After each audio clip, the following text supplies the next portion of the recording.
Bhagavate Vasudevaya. Om Namo Bhagavate Vasudevaya. Om Namo Bhagavate Vasudevaya.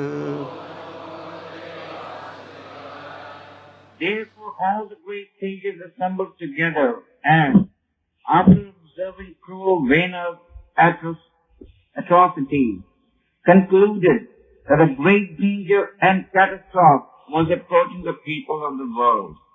Thus out of compassion, they began to they themselves were the performers of the sacrifices. Before King Vena was enthroned, all the great sages were very much anxious to see the welfare of society. When they saw that King Vena was most irresponsible, cruel, and atrocious, they again began to think of the welfare of the people. It should be understood that sages, saintly persons, and devotees are not unconcerned with the people's welfare. Ordinary karmis are busy acquiring money for sense gratification, and ordinary jnanis are socially aloof when they speculate on liberation. But actual devotees and saintly persons are always anxious to see how the people can be made happy both materially and spiritually. Therefore, the great sages began to consult one another on how to get out of the dangerous atmosphere created by King Vena. Om Jnana Timirandasya Janjana Shalakya Sakshuran Militanena Tasmai Shri Gurave Namaha Shri Chaitanya Mano Vistam Sapitam Yena Bhutale Swayam Rupa Kadamayam Tadadi Swapadantikam Jai Shri Krishna Chaitanya Prabhu Nityananda Jai Dvaita Gadadhar Shiva Shadi Gaur Bhaktivinoda Vinashyavikshya Munayo Duvratasya Vichesitam Vimrishya Loka Vyasanam Kripa Yotisma Satrina. So we see in this verse that the great sages or the Brahmin community of King Vena's kingdom is very concerned at King Vena's activities. They had hoped that when King Vena is installed, he would follow religious practices. But now that they are seeing that King Vena is very proud and his activities are contrary to religious principles, they are actually becoming very concerned. Successful working of a society, there must be the division of society into different classes, such as the Brahmanas, Kshatriyas, Vaishyas, and Sudras. And the role of the Brahmanas is to make sure that the people are God conscious. But therefore we see that these Brahmanas, they were very concerned because King Vena, who was in power, was not interested in self-realization. So for the successful working of a society, the presence of the head of Brahmana must be there. Presently we see that no such division is being followed. And everybody actually is leading the life of a Sudra, Kalu Sudra Sambhava. In this age, almost everyone is leading the life of a Sudra. And we see that one part of the body is kicking the other part. For example, the legs are kicking the hand is kicking the head, and the legs are kicking the belly. That is the labor movement. That could be called the Sudras, that is beating against the Vaishyas. The capitalist is fighting against the labor class, and the labor class is fighting against the capitalistic class. Because the Brahmanas are compared to the head of the man, and the Kshatriyas are compared to the arms. Then he has the belly and the legs. So we see that these different segments of the society, they're busy fighting with each other. So, because there is no cooperation between the different parts or different segments of the society, if one part of the body is beating the other part of the body. So, because there's no knowledge about the Supreme that is being imparted by the rulers, Because the rulers in the present day society are all similar to King Vena, we see the present position of society. The dogs, hogs, camels and asses are worshipping other dogs, hogs, camels and asses. This is very nicely explained in the second canto of the Bhagavatam, where the materialists are compared to the dogs, hogs, camels and asses. How? We shall examine. For example, the dog. What is the characteristic of the dog? The dog, it serves the master very loyally.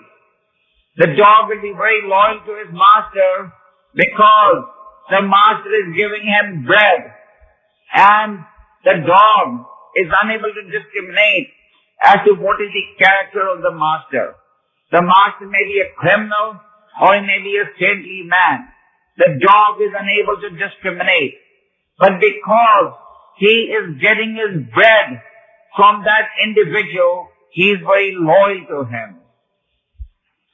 Similarly, the living entities are leading the life of a dog because they are serving a master, whoever gives them their paycheck, and they are not trying to discriminate as to what is the character of the employer.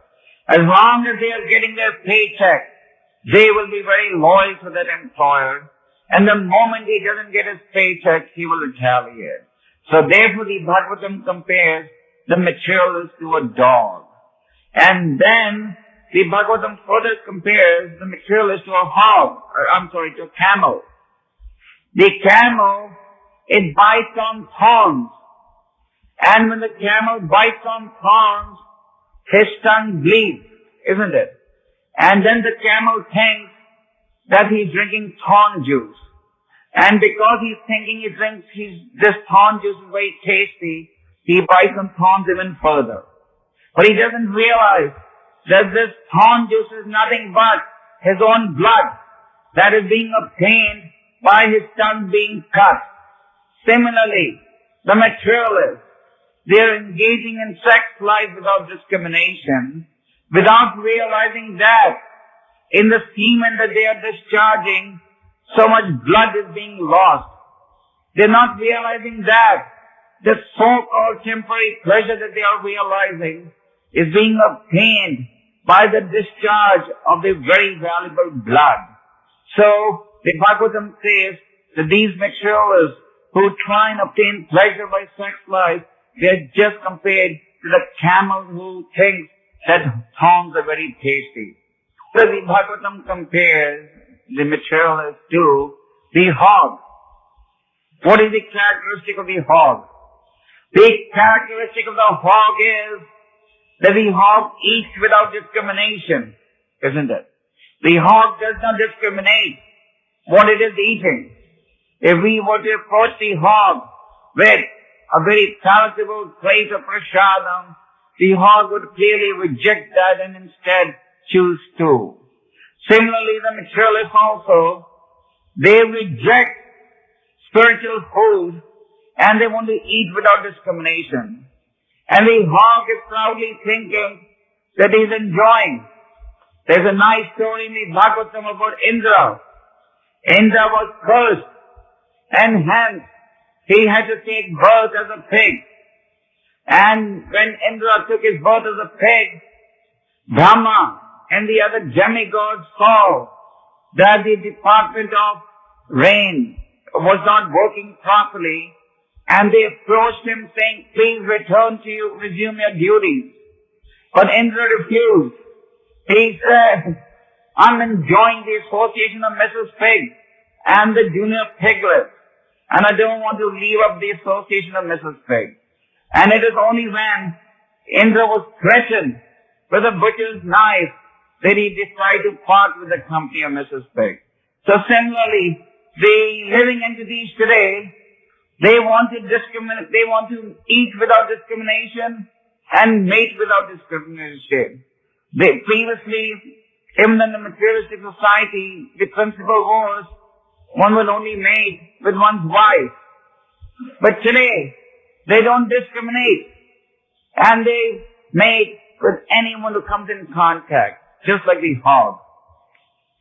Lastly, the Bhagavatam compares the materialist to an ass. And what is the characteristic of the ass? The ass carries a heavy burden of load all day. The ass carries a very burden of load all day, and the moment the ass wants to take a little bit of rest, he's kicked by his master, isn't it? Some of you who have been to India may have seen the ass at work. The moment the ass takes a little rest, the master kicks him. And the ass carries this heavy burden of load all day. Why? Because he thinks that the little bit of grass that he needs can only be obtained if he serves his master by carrying his heavy load. The ass is thinking that it is only because he carries this load all day will his master give this little bit of grass in the evening.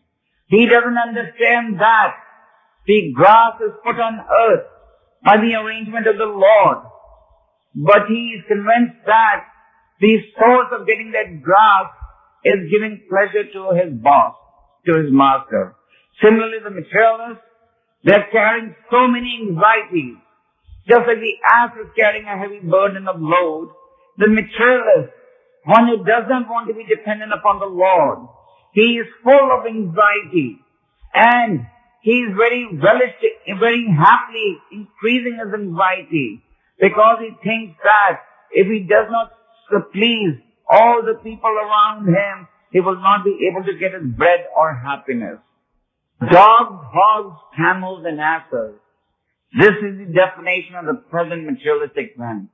They're leading the lives of dogs, hogs, camels, and asses, and they're glorifying other dogs, hogs, camels, and asses. They're just like a politician. He goes to give a speech, and the supporters of his party will clap when he comes, isn't it? So one dog, hog, camel, and ass is glorifying the other dog, other person with these characteristics. So the Bhagavatam says that the materialist who doesn't want to depend upon the Lord is simply wasting his time. From morning till night, their only concern is sense gratification, just like King Vena. King Vena's only interest was sense gratification, and he was very proud of his kingdom. Similarly, the present materialists, they're very proud, and they want to engage in sense gratification from morning till night. The only restriction on their sense gratification is their financial budget, believe it or not. That is the only restriction on sense gratification, their finances. If the price is too high, then they will restrict the sense enjoyment. Just like these days, meat is getting to be very expensive, so due to economic reasons, they're consuming vegetables. If meat was cheap, they would gladly buy meat. So the only restriction to the sense gratification today is their financial budget. Just like the devotees of this Krishna conscious movement, they, for example, in the month of December, were engaged in a marathon to distribute the mercy of the Lord. The materialists are engaged in an eternal marathon of sense gratification. They are on an eternal marathon of sense gratification from morning till night. And even when old age comes, when they're about to die, and when the notice of death is clearly visible, they still try to squeeze a little bit more of sense gratification. They never get tired of their marathon efforts for sense gratification. So, those materialists who lead their life just believing in the principles of bodily realization instead of self-realization, they are called in the Bhagavatam Pushu. Pushu means an animal. So, this material world in the Bhagavatam is compared to a desert. Just like if we are in a desert, you cannot be happy in the desert. Why? First of all, the heat is so strong. We may be hating the cold winters of Montreal, but if you're in a desert, it is far more miserable. The heat is very strong, and due to the heat, one builds up temperature. So in the desert, the sand is also always beating against the mouth, against the face. If one is walking in the desert, it's very uncomfortable. Not only is it very hot, but the sand is always beating against the face. Similarly, this is material life. They are walking in this desert of miseries, and the sand is constantly beating against their face. That is in the form of these miseries of life. And they are saying, oh, they have found an oasis. So, just like if a man mutters in the desert, oh, I found the oasis, an intelligent man is not going to believe it, isn't it? He knows that in the desert there is no question of an oasis being found.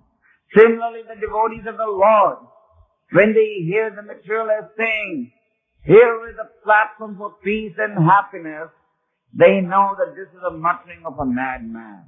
So they don't take it seriously. So the devotees of the Lord know that happiness can only be realized once the principles of God consciousness are being followed. So when they hear these scientists claiming that they will be able to produce a deathless life, or saying that now all the problems will be solved, or when a politician is fighting a campaign, he says, I will solve your economic problems. He knows that this is just a muttering of a madman who says that oasis can be found in a desert. So materialistic life means the life of the desert dweller. A desert dweller, or a person who is living in the desert, he can never be comfortable and he can never be happy. So just like the Brahmanas in this verse, the Brahmanas over here, they are expressing great concern, not only because King Vena is leading a godless life, but also because he is not concerned about the welfare of the people.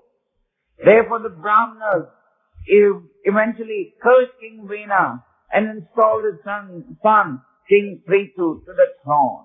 So similarly, as Srila Prabhupada states in the purport, the devotees of the Lord, they are very anxious so that the people can be happy both materially and spiritually.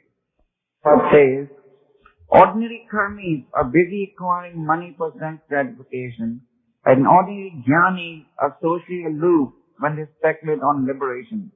But actual devotees and saintly persons are always anxious to see how the people can be made happy both materially and spiritually. So the devotees of the Lord, or the Vaishnavas, they are on a more elevated platform than the karmis and the jnanis. The karmis are interested only in bodily realization like the animal, and the jnanis are only interested in speculation and the most, personal liberation. But the Vaishnavas, or the devotees of the Lord, they are interested in the benefit of the entire humanity. The characteristics of the devotee of the Lord is very beautifully explained in the 4th canto of the Bhagavatam. There is the following verse in the 4th canto, Dayaya sarva bhuteshu santushta yena kena va sarvadrindya shantya cha tushyati ashud gnadana. If we can just understand the meaning of this verse very carefully and try to execute it, then the entire Krishna conscious philosophy is understood just in this one word. So it says, Dayaya sarva bhuteshu. Those who feel we should stand up. That he's very anxious to distribute mercy. Dayaya. So the devotees of the Lord, as it is explained in the purport by Srila Prabhupada, they are very anxious to see the welfare of the entire humanity. So the devotees of the Lord, they are very interested in distributing their mercy. So, the first definition of the devotee of the Lord is a 3-point formula. The first point is that he is very merciful. He wants to distribute compassion. The second point is Santushtya yena kena va. Santushtya means that satisfied. Santushtya means satisfied. And kena va means somehow or the other. So the Bhagavatam says that somehow or the other, the devotee of the Lord should be santushtya or satisfied. Narada Muni says that the devotee of the Lord, that somehow or the other he must be satisfied. We should understand this carefully. Then why is the word somehow used in this verse? Kenava. Kenava, as we explained, means somehow or the other. This word Kenava is used to indicate that it is not necessary that the devotee will always be satisfied. It is not that every time a devotee will get exactly what he wants. You follow? Just like we can see in our day-to-day life, we don't necessarily get everything that way we want. But still Narada Muni says, somehow or the other, you must be satisfied. So the characteristic of a devotee is that somehow or the other, he must be satisfied with what? With whatever the Lord provides. So, we see even amongst devotees that when they're not able to realize what they want or what they were waiting for, then they get frustrated, isn't it? They become angry also. That's the nature of the materialist. The materialist is thinking that everything is under his control. Just like the scientists. The scientists are proud of the fact that they can control everything, including nature. But Krishna says, Maya dakshina prakriti suyate sa chara charam. He says, however, this nature is working under my direction, not your direction. So the devotee, he is dependent upon the Lord. He knows that the Lord is the eventual controller of everything. So, if I have not been able to obtain what I was hoping for or expecting, I will not be frustrated. I will be satisfied with whatever the Lord provides for my maintenance. And I will only be frustrated if I cannot distribute daya or mercy. The materialists get frustrated when they cannot obtain sense gratification, isn't it? That's why they are frustrated. Why do they throw one party out? Why did the Americans throw out President Carter? Not because they didn't like his face, but they threw him out because he was not able to give them enough sense gratification. He could not give them enough economic gains. So they threw him out and they elected somebody else who has promised them economic gains now. So the materialist gets frustrated when his sense gratification is curtailed. But the spiritualist, he doesn't get affected when some personal facility is curtailed. Rather, he is frustrated when he cannot distribute the mercy of the Lord. The third point that is in this verse is, Sarvadindriyapa Shantya Cha. That is, Indriyapa. Indriyapa means senses. And Sarvadindriyapa means all the senses. So the Bhagavatam says, that Sarvadindriyapa Shantya Cha. That means all the senses of the devotee of the Lord must be controlled. That is, we must learn somehow or the other to control all our senses. So this verse is listing 3 points. First point is, Dayaya Sarva Bhuteshu, to distribute mercy. The second point is, Santushta Yena Kenava, some of the other to be satisfied. And the third point is, Sarvadindriyapa Shantya Cha, that some of the other we must control our senses. So, the devotees of the Lord, if they can follow this 3-point program, then they are bound to be successful in executing the mission of human life. These senses must be controlled. So, we should always keep these 3 points in front of our mind. Prabhupada gave a nice example of the senses. For example, Prabhupada said, the snake, his body is very cool. The snake's body is even cooler than the breeze you can get from an air-conditioned room. So when it is very hot and somebody takes the snake and wraps the snake round his neck, what's going to happen? The snake is just going to bite him, isn't it? I was reading in the papers recently that there was a man in South Africa who was claiming that, who was the world record holder of living with snakes. The previous record was 19 days. He had lived in the company of the most dangerous snakes without being bit. So he was now trying to beat the record. And on the 20th or 24th, I think on the 18th day, the snake bit him and he died.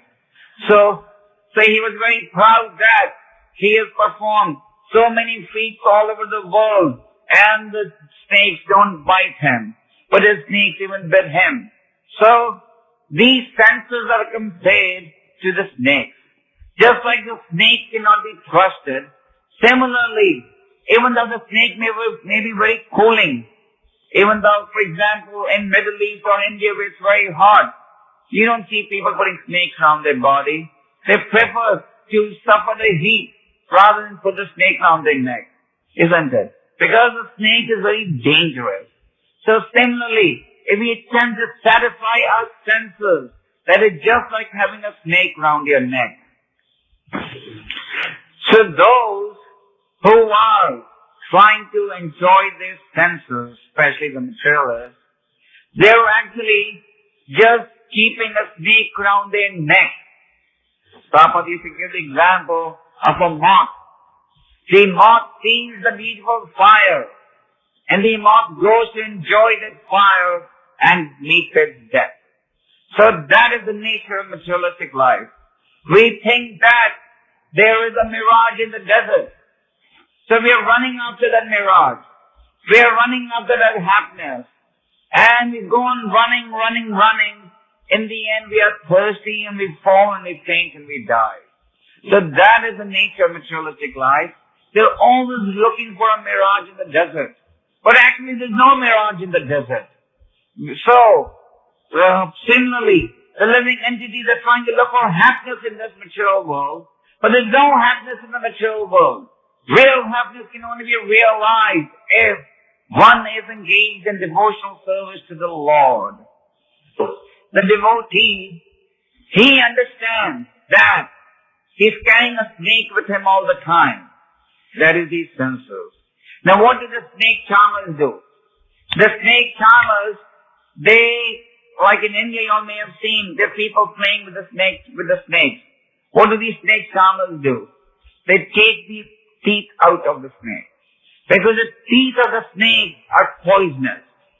So even if the snake bites, and it doesn't have the teeth, then no poison is going to come out of it. So the snake charmers, they keep the snake because they have to live. This is their profession. This is how they earn their bread. But they pull the teeth of the snakes out. Just similarly the devotee, he cannot do away with the senses, but he takes away the poison out of the senses. And what is the poison of the senses? The poison of the senses is engaging them like the animals. And instead, he follows the advice of the Narada Pancharatna. The advice of the Narada Pancharatna is, Sarvapadi Vinay Muktam Tatparatvena Nirmalam Rishikena Sevanam Bhaktir Uchate. So the Narada Pancharatna states, if one utilizes these senses for the service of the Lord, who is the proprietor of these senses, Rishikesha, then two things will follow. What are the two things? Sarvapadi Vinay Muktam Nirmalam. Nirmalam means free. And Vinay Muktam also means liberation. Then Sarvapadi. Sarvapadi means all designations. So the Narada Pancharatna says that if the senses are employed in the service of the proprietor of the senses, namely Rishikesha, then one will become free from all designations. And two, Rishikesha Sevanam Bhaktir Uchate. That is, these senses will get purified. So the Narada Pancharatna states that if one is able to utilize his senses in the service of the Lord, then he will get free from all designations. And what are these designations? What are these designations? We have just explained that Narada Muni is saying, if the senses are employed in the service of the Lord, then you become free from all designations. In the material world, everyone is after designations, isn't it? Everyone wants to be a big man in society. Everyone wants to hold some position. But what are these designations? These designations are identification with the body. I'm thinking, I'm American, I'm Canadian, I'm a he-man, I'm a man, I'm a woman. So let me please my senses. I must please my senses. Like sometimes even devotees, they cannot keep themselves awake. That is, they become slaves of their senses. So these are different designations. So the Narada Pancharatna says that if these senses are employed in the service of the Lord, then you get free of all these designations. And then you're only left with one designation. What is that? Jere Surupai Krishna Nityada. That is, then you're Krishna's subordinate servant. So the first result of engaging in devotional service to the Lord is that there are no designations left. And your senses are completely purified. And you realize that you're the eternal servant of the Lord.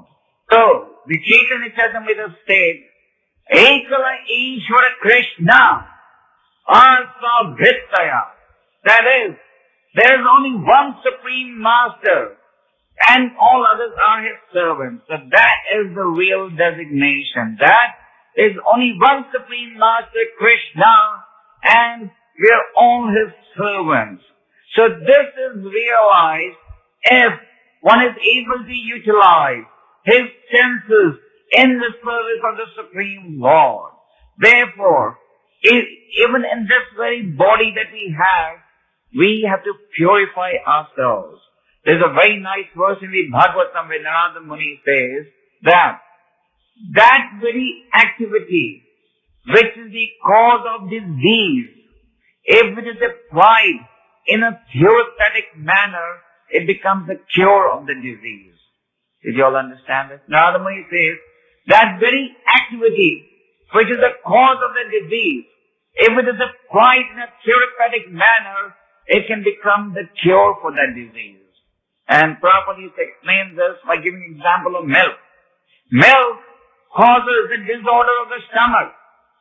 But the same milk, when it is applied in a therapeutic way, that is, when yogurt is made out of that milk, and when it is fed back into the stomach, it cures the stomach, isn't it? So devotional service means that we perform our activities. Not that we don't perform our activities, but we perform those same activities in a purified manner. So, applying this formula to our lives, we can see the materialists are getting into so much trouble because they are utilizing their senses for their personal pleasure. And the devotees, they don't have to utilize something else. They utilize the same senses that the materialist utilizes for nonsense activities for the pleasure of the Lord. And by employing those very senses that can also be employed for nonsense activities, by employing it in the service of the Lord, the devotee is able to purify himself and get cured of this material disease. So, the devotees of the Lord, they definitely don't want to become slaves of their senses. As we said, the materialists, they are on an eternal marathon of sense gratification. So the devotees know that this sense gratification is not aiding one's spiritual progress. In other words, sense gratification is detrimental to spiritual progress. And because sense gratification is detrimental to spiritual progress, the devotee abstains from sense gratification and rather he engages in those activities which are helpful in cultivating spiritual life. So, the devotees of the Lord must be able to identify their enemy. They must be. Just like we see in the mature world. Everyone is identifying his enemy, isn't it? America thinks that their biggest enemy is Russia. And Russia thinks their biggest enemy is America. The capitalists think that their enemy is a communistic system of government. And the communists think that their enemy is the capitalistic system of government. Similarly, one company manufacturing one toothpaste brand thinks that the other company is their enemy. They're competing with the other company. So they're very watchful so as not to lose ground to the other company, isn't it? Just like these days, there's an arms race going on between America and Russia. What is this arms race? Arms race means that America is trying its best to make sure that Russia doesn't get the upper hand, and Russia is trying its best to make sure that America doesn't get the upper hand. Because they've identified the enemies, and now they're preparing to face the enemy. Similarly, the devotee of the Lord, he also identifies his enemy.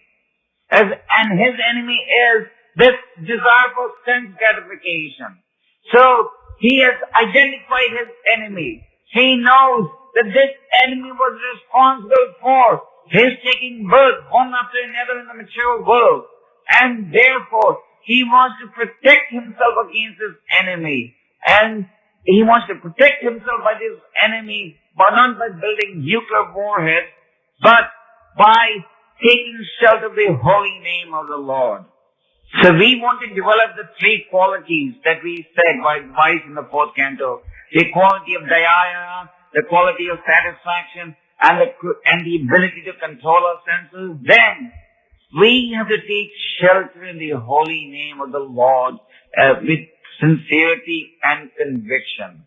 The Hare Krishna mantra, it is custom made for the age of Kali. Just like a rich man, he doesn't buy furniture from a regular store.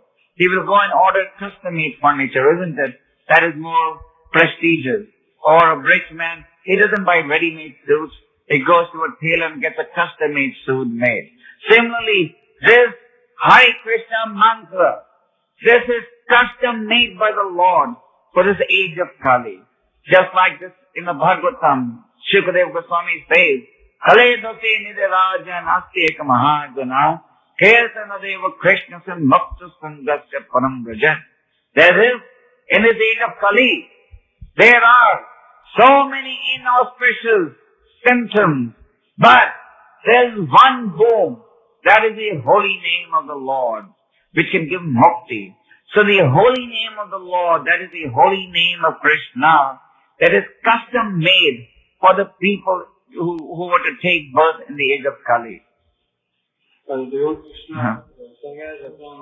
Chaitanya Charitamrita also confirms the same point and says, Kaluti nama matre na pinjayate Bhagavan Hari. That is, the Bhagavan Hari, in the age of Kali, can be pleased.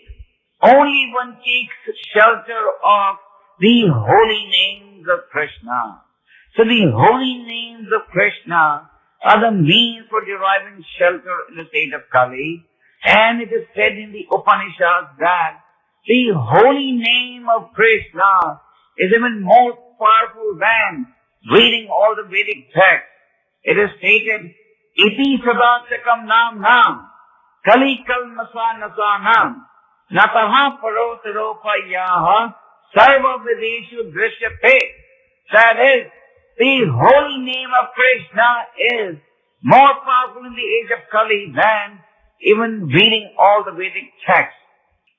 So, to summarize, the holy names of Krishna are the only means by which one can learn to control his senses, one can learn to distribute mercy, and one can learn to be satisfied with what the Lord provides. This is the magic mantra. Just like sometimes in business, you come up with a magic technique that the moment you use it, everything works. So this is a magic mantra. If you use this mantra, chant it properly, with faith, with conviction, then one is guaranteed to succeed. And then the Brahmanical qualities will develop further. Just like in this verse we see that the Brahmins, are very concerned about the welfare of society. So when we are concerned about the welfare of society, then we are exhibiting our Brahmanical qualities. When we are not concerned about the welfare of society, then we are not exhibiting Brahmanical qualities. Because a real Brahmin means one who understands his relationship with the Lord, and also one who is concerned about these others who are not understanding their relationship with the Lord. One thing to meditate upon when we read about King Vena is that 5,000 years ago, there was only one King Vena, isn't it? But now, there are millions of King Venas. In fact, in every corner that you see, you only see King Vena's representative. You don't see King Kritu's representative anywhere. All the rulers all over the world, they are completely blind. Nate vidu swarta gati hi Vishnu. Praradhana says that they are so blind that they do not know where lies their real benefit. So the present-day rulers are all like King Venas. Whether you go to the local leader, the local member of parliament, or the local mayor, or the prime minister, or the president, they're exactly like King Vena, very proud of their position and interested in sense gratification. So he turned out by a security guard. He has no time to meet the Brahmanas. He has time to do everything else, but they have no time to meet the Brahmanas. So King Vena was just like this. He had no time to meet the Brahmanas. He was too busy in sense gratification and he was too proud. So there are millions of King Venas all over. And the members of this Krishna conscious movement have to play on the role of the Brahmanas. But fortunately or unfortunately, we are not as powerful as the Brahmanas of those days. Those Brahmanas of those days, just by their curses, they were able to destroy this king, isn't it? But if we all sat down here and started cursing the present-day King Venas, they would still continue with their power. So, we have to curse them. But we have to curse them in the manner that Lord Chaitanya taught us. And that is by defeating their atheistic views. Because we would have liked to have the same power as these Brahmanas, because then we would not have to go on the streets when it's minus 30. We could all sit down in our well-heated rooms and just curse these King Venas. And then nobody would grumble. But by the Lord's plan, we all have to surrender to the Lord's plan. So according to the Lord's plan, we are not so blessed that we can just sit down and curse the King Venas. We have to curse them by actually making the effort and distributing this mercy, this love of God, and then the myth of these Venas can be destroyed when they receive this higher knowledge. That is this transcendental knowledge. So we have to become expert Brahmanas and develop the quality of Daya, and then the King Venas will automatically be checked. That is the present system of taking care of King Venas. Krishna. Any questions? Yeah. Well, don't they say in the English language, something is better than nothing? So if you're very hungry and there's no food around, and we come and say, okay, I only have one chapati. Your normal standard is 10, but I only have one. You're not going to reject it. So slow as it may seem, it is not slow. It is pretty rapid. There's so many people who are taking interest in Krishna consciousness. There's so many people who are changing their lifestyle. So, the society will continue to be demonic. That's the symptom of this age of Kali. But parallel to these symptoms, there will also be the expansion of those who take interest in God. And we can see that happening. The society is definitely getting more demonic. But side by side, more and more people are joining Krishna consciousness. More and more people are becoming vegetarians. I was reading an article that now in America, there's a very strong revival towards religion. Even though they haven't understood what is real religion, but at least the first step is there. For example, the born-again groups are really thriving these days. They're making a lot of money. They have very nice TV program. Like on Sunday, you don't even have to go to the church. You can go to the church by sitting in front of your TV now. But still, they are thriving. And the people go to the church by seeing the TV at home. So whatever money they save on gas, they send it to the church as a donation. So the point is, nevertheless, the born-again groups, they are doing very well today. So, this is due to the influence of the Krishna conscious movement. Some beginning is being made, and gradually they'll come to the platform of Krishna consciousness. Like even in Montreal, we have more devotees now than ever before. But we can't say that in Montreal, the sinful activities have gone down as compared to 10 years ago.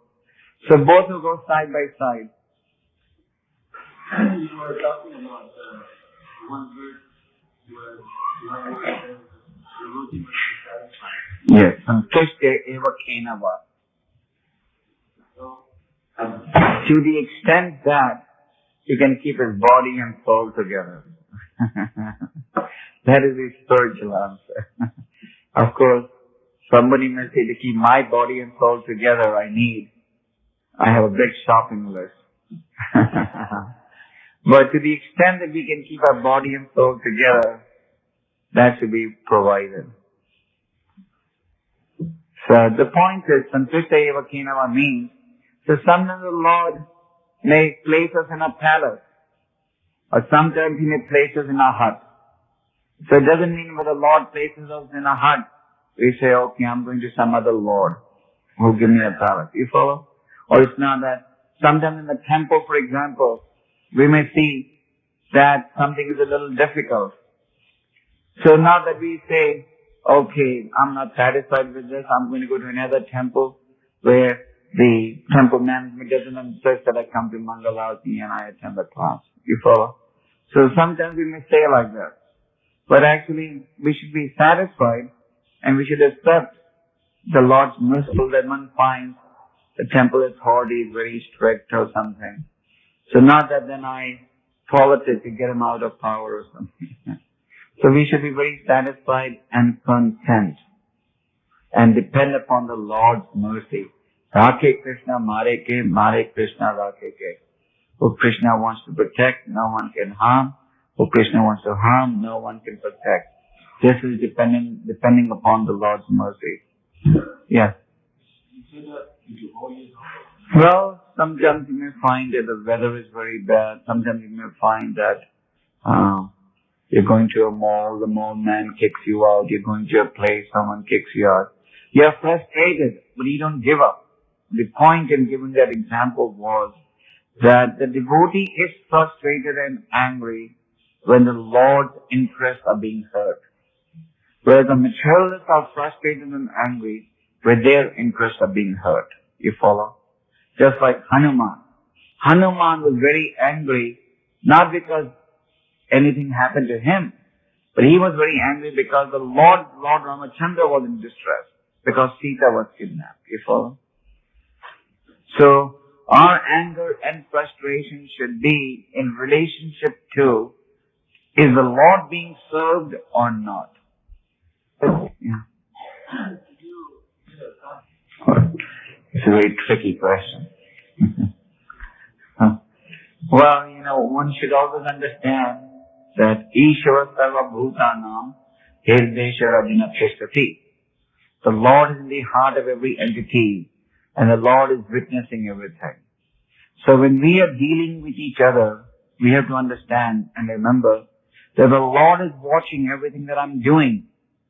I may be able to trick my immediate superior, but I cannot trick the Lord. So in all our dealings, we always have to understand, here is my godbrother who is also trying to serve the Lord, so I must, with my limited senses, make the best judgment. And one can always pray to the Lord for guidance, so that He acts in a very nice way, so that He is equal to everyone. At least the sincere attempt must be made. Any other question? my turn to ask questions now. Which way should we do it? Should we leave it, everyone answers voluntarily, or should we target it to a few people? So what's the key point of this verse? What's the summary of the translation of this verse? Yes. So we compared in our discussion the materialistic man to certain animals. What animals did we compare them to? Okay, why did we compare it to camel? Pourquoi? Okay, why did we compare them to the dog? And to an ass? You don't see the materialists carrying burden. They're walking without any load on their head. Yeah. The ass is always carrying so much load on his back, you know. He's about. Hare Krishna.